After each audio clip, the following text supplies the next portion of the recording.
uma vez eu estava fazendo uma semana de oração, vi essa escultura aí, numa loja, e na hora eu pensei, eu preciso levar isso para casa. Desse tamanho assim, teve uma certa dificuldade para caber na mochila, mas eu dei um jeito, eu queria levar para casa. E coloquei lá no piano da sala, toda vez que eu passo por lá, ou seja, todos os dias, eu dou uma olhadinha para essa escultura, e eu penso no que foi e no que será.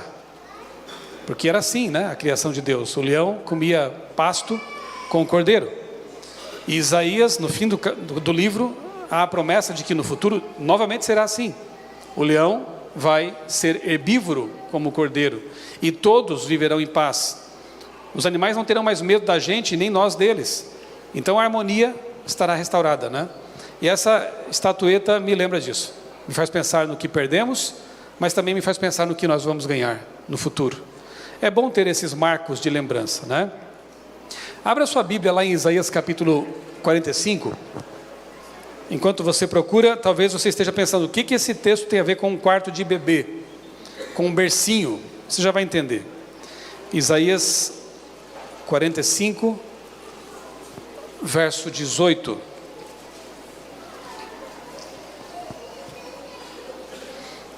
Lembre-se que o título é Uma Semana Inesquecível. Marcos, lembranças. Assim como aquela estatueta do leão e do cordeiro, nós temos que ter esses marcos na vida para lembrar de coisas importantes, daquilo que foi, mas também daquilo que virá. E Isaías 45, 18 diz assim: porque assim diz o Senhor, que criou os céus, o Deus que formou a terra, que a fez e a estabeleceu, que não a criou para ser um caos, mas para ser habitada. Eu sou o Senhor e não há outro. Quando eu leio esse verso, eu que sou pai de 3 filhos, passei por esse processo 3 vezes, eu me lembro dessa cena. Houve momentos que eu fui marceneiro, fui pintor, pintando a parede do quartinho dos filhos, né? A gente compra um enxovalzinho com todo carinho, prepara tudo, para dali a alguns meses chegar, né, o presente, a recompensa. E foi assim nas 3 vezes. Preparamos o quartinho, o ambiente, tudo para a chegada do filho tão esperado.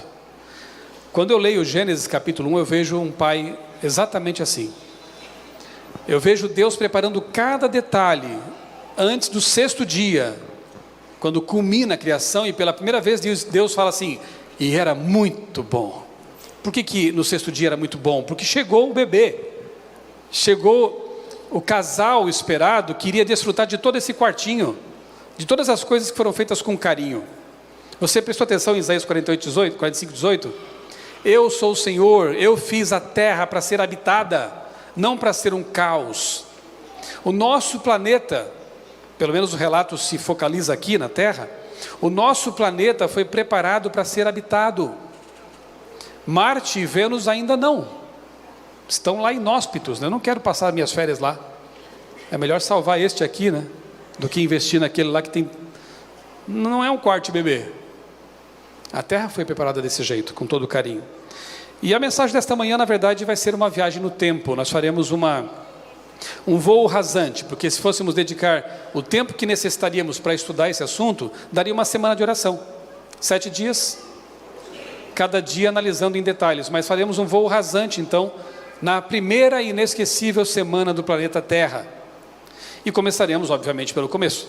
Primeiro dia da criação, abra sua Bíblia em Gênesis e deixe ali daqui para frente, porque vai ser o nosso tema de estudo. Gênesis capítulo 1. Vamos ler aqui os versos 1 a 5. E entender o que Deus fez nesse primeiro dia de preparação do quartinho para os bebês. Bebês adultos, né? Adão e Eva. No princípio criou Deus os céus e a terra.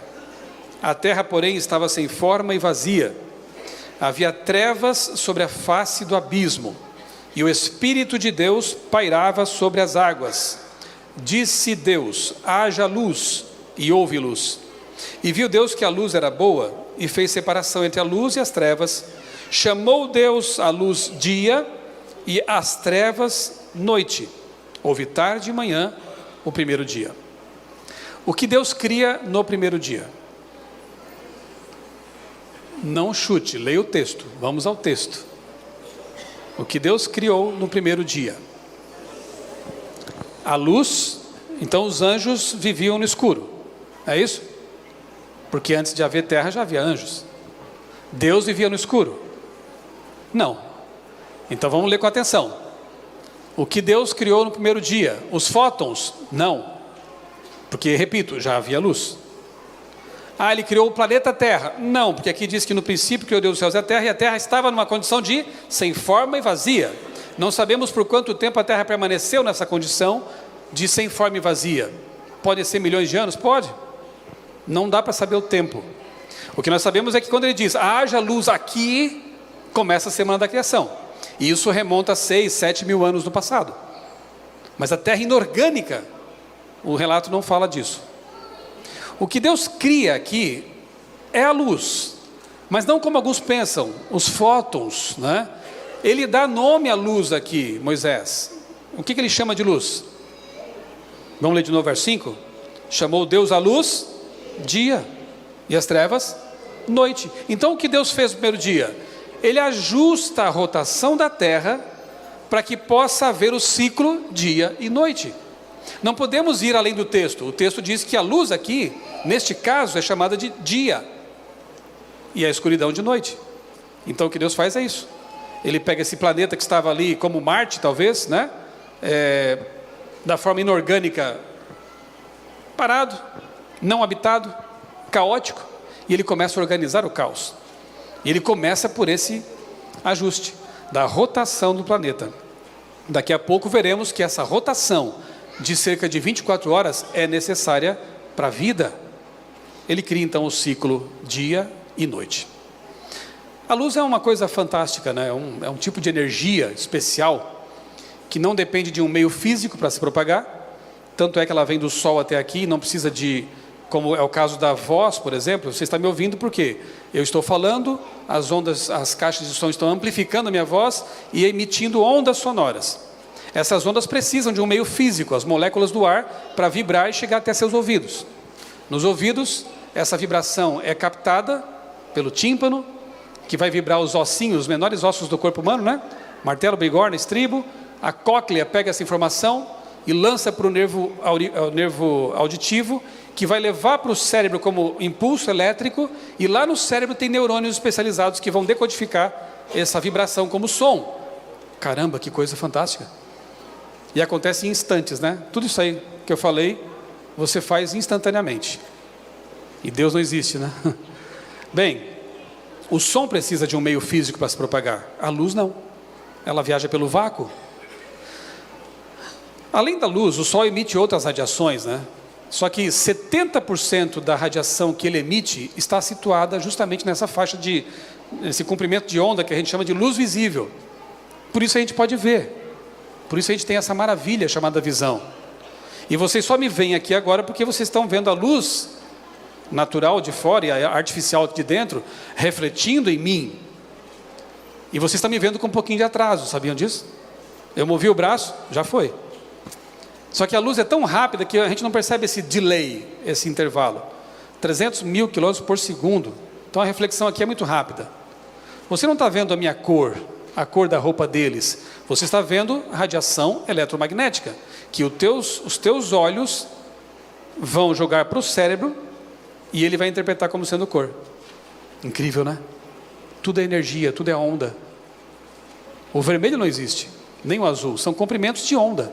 Mas o teu cérebro tem neurônios especializados na visão que decodificam essa informação e vão dizer para você, isso é vermelho, isso é azul, isso é profundidade, isso é perspectiva, isso é altura, isso é tudo que a gente vê. E esse processamento é imediato, não é? É instantâneo, é um computador que funciona automaticamente. Ah, mas eu queria ter olhos de radiação gama. Para quê? Você não ia ver nada? Radiação gama, ela é absorvida na atmosfera, não chega até aqui. Ela tem na superfície. A luz visível do Sol atravessa a atmosfera e chega até aqui. Por isso a gente enxerga. Então, se você tivesse evoluído para ter olhos de radiação gama, você não veria nada. Não teria função nenhuma, né, utilidade nenhuma. A gente tem exatamente os olhos capazes de ver aquilo que chega aqui. Que coincidência incrível. É planejamento, né? Isso é planejamento. Nós enxergamos a radiação que chega até nós e é visível. Simples assim. Tudo criado de forma perfeita. Qual é a prova de que fótons já existiam antes do primeiro dia da criação da vida na Terra? De Deus organizar a Terra. Já havia água antes de Deus dizer haja luz? Sim ou não? Sim, então tinha fótons. Por quê? Se há algum físico aqui vai entender melhor que a gente. Para que haja coesão atômica nas moléculas, é preciso que haja fótons. Para que haja coesão entre elétrons e prótons, núcleo do átomo, é preciso que haja fótons. Eles são como que essa colinha, né? Então, se já havia molécula de água e terra e tudo mais, tinha que haver fótons. Então, repito, a criação da luz, neste caso, é o dia. Deus estabelece o dia, mas a luz já existia. Os fótons já existiam. Deus é luz, os anjos são luz, e eu creio que o céu não vivia no escuro, né? Tinha que ter luz, naturalmente. A distância entre a Terra e o Sol, será que isso faz diferença? Toda. Agora vamos tratar do ajuste que Deus fez para que a vida pudesse ser colocada aqui neste planeta e viver bem, né? Veja só, comparando os nossos mais próximos, aí dizem que são mais parecidos com a Terra, né? Marte e Vênus. Graças também à distância entre Terra e Sol, nós temos uma temperatura média aqui no nosso planeta de 15 graus. Pegando os extremos, né, de frio e calor, média de 15 graus. Uma boa temperatura para viver, né? E Marte? Querem morar lá? Menos 53 graus. 53 negativos. Quer passar as férias lá? E Vênus? 477 positivos. Torra. Quer ir para lá? Esses são os mais próximos, os mais semelhantes à Terra. Temperatura adequada depende de alguns fatores. Primeiro, quantidade de calor emitida pelo Sol. Não basta ter uma distância certa, tem que ter uma estrela certa. Tem estrelas muito maiores que o Sol e menores também. Se não for o nosso Sol, não haveria energia suficiente, ou haveria demais, e a vida seria inviável. Então precisamos do Sol certo. Precisamos de uma distância, como eu já disse, certa, e uma velocidade de rotação adequada. Se fosse mais rápida a rotação da Terra, como é o caso de Saturno, não haveria tempo suficiente para aquecer a face exposta. Se fosse mais lenta, a face exposta aqueceria demais, e a gente não conseguiria viver aqui. 24 horas, perfeito. Aquece e desaquece na medida certa. Não é incrível? Mas tem mais. Há um fator que nem todo mundo leva em conta, que é o fato de que a Terra, e no sistema solar é a única, tem um campo, uma espécie de campo de força protetor. Eu já falei que o Sol emite mais do que luz visível. Ele também emite radiação UV, raios gama. Ele emite partículas energizadas, radiação cósmica, e essa é fatal, é letal, é cancerígena. No espaço, os astronautas têm que usar roupas especiais. A nave tem que ter um tratamento especial. Na Terra não precisa. Por quê? Nós temos o campo magnético. É justamente o campo magnético que desvia essa radiação letal que também vem do Sol, nesse pacote de energia. Chega aqui, ela resvala. E é porque a Terra gira, ela tem uma espécie de dínamo dentro dela, um núcleo ferroso, metálico.